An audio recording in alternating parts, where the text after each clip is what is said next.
बरं ऐका ना मग. मग तुम्ही ना सकाळी ना लवकर निघून या 9 वाजेपर्यंत. नाश्त्याला इकडेच या. हा.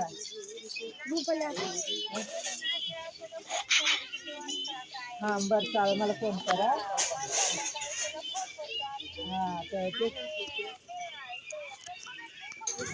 तेच सकाळी आता गाडी ठरवली ते डायरेक्ट सकाळी हॉलवर येतील तर मग हा त्यांनी गाडी ठरवली डायरेक्ट येतील.